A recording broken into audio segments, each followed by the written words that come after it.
Welcome to episode 5 of A Drink with James. This is actually number 2 for me this afternoon.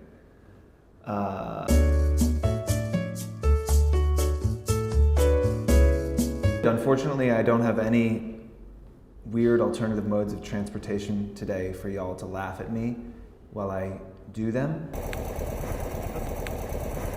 But we're looking into stuff, you know? We might film one on a hot air balloon. I might jump out of a fucking plane. Maybe I can bungee jump. I could get one of those like squirrel suits, flying squirrel suit things that the Red Bull nutcases do. We're gonna elevate this. We're gonna keep elevating the series. It's gonna get crazier and crazier. I'm hoping The Rock will join me one day. If you're watching, Dwayne Johnson, I love you. I love your Instagram. I would really like for you to be on this show. So yeah.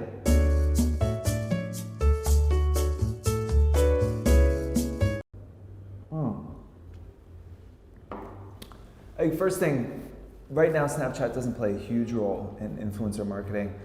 Big part of that is because there's not a huge amount of insight the brands can get into what your following is, engagement, things like that. I mean, even Snapchat users, you don't know. Pro tip, you can email Snapchat and they will give you your follower count if you email them. So they will do that. But moving on.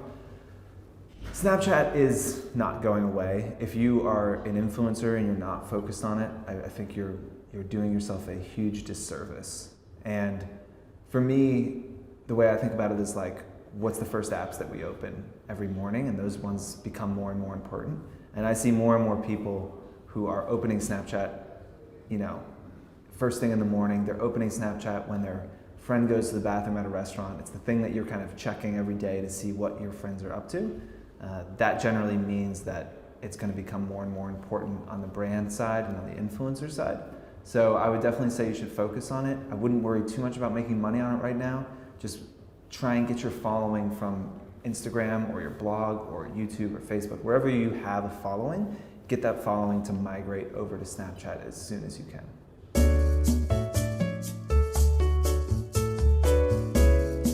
Amber, you asked a good question.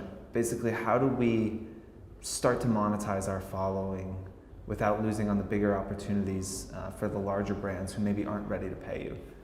First of all, you should check out Amber's Instagram feed. Tim's gonna put it right there. Super consistent, nice looking feed, first of all, like congratulations, it looks great.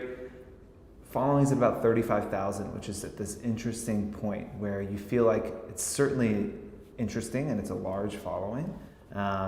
It's nothing to kind of balk at, but it's not quite at the level yet where it's impactful for large brands. So, right now, if you were to charge for an Instagram, I'd say you could get, between $3 on the lower end, $500 on the higher end per Instagram post.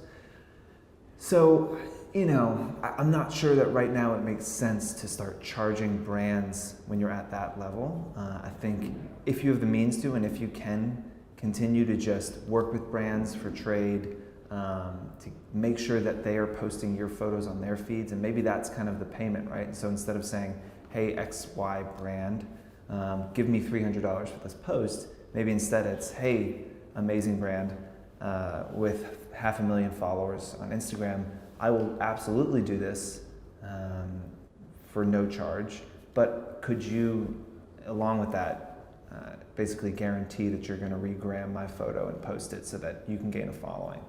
I would look to, at 35,000, I would look to get to 100 within the next 12 months. At 100 grand, you're in a really good position to start capitalizing on your following and making some real money.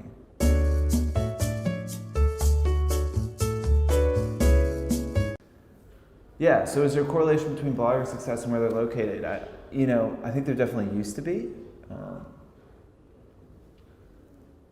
When we started 4Card, a big part of it was that brands only worked with 50 influencers, right? It was kind of the top influencers in the world, and every brand worked with them, and that's how they found them. And it felt really unfair because we knew that there were influencers all over the country. There were people all over the world who were doing interesting things, and brands potentially want to work with them, but there was just no access. And so the only way as a influencer, or back then we called them bloggers, the only way for them to get work was to be in New York City, It was to know the PR person at KCD or HL Group or PR Consulting, the person who could get you into the brands, could get you that brand work that you needed. And if you didn't know those people, you were, for lack of a better term, shit out of luck. We created 4Card to try and alleviate some of that and try to flatten the playing field and tell brands that, yeah, there are a lot of influencers in New York and LA. That makes sense. People want to live there. They want to look at content. I mean, how many of us have, thought about New York City or LA or Paris or London when you were a kid growing up in whatever town that you grew up in? I grew up outside of Atlanta and Georgia, and New York was a bit of a beacon for me, and I always wanted to leave the South. And so if I had Instagram when I was a kid, which I'm not telling you when it was because I'm older than probably half of you, if I had Instagram, then I'd want to follow people that lived in New York City. That's the life I wanted to live. That makes sense. We're in a position now where, because of the internet and some of these tools, 4Card included, I hope, you can build a good following and you can work with brands even if you don't live in those cities. That said, as a final caveat, it's a relationship business like any other business in the world. And at some point, you're going to want to meet these people. They're going to want to meet you. And even if you're an up-and-coming blogger, coming to New York even once a year and trying to book a week of meetings and meeting the brand people and going out to drinks with them and going to dinner and breakfasts and having meetings and getting them to know you and actually speak to you is something that will pay dividends for the entire year. So I would encourage all of you, if you can, to come to New York City, to try and meet brand people, to go to events, to get your name out there, because it's, again, end of the day, it is still a relationship business, and building those relationships is difficult and it takes a little bit of work, but it does pay off. So, we come to the end again, which for y'all means that you don't have to watch anymore. For me, it means I have to drink the rest of this whiskey in one fell swoop.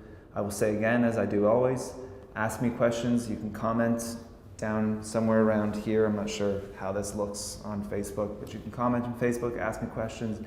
You can ask on Twitter. You can ask on Instagram. You can send a fucking carrier pigeon. I don't really care. I'll try and answer it if it's a good question. Cheers.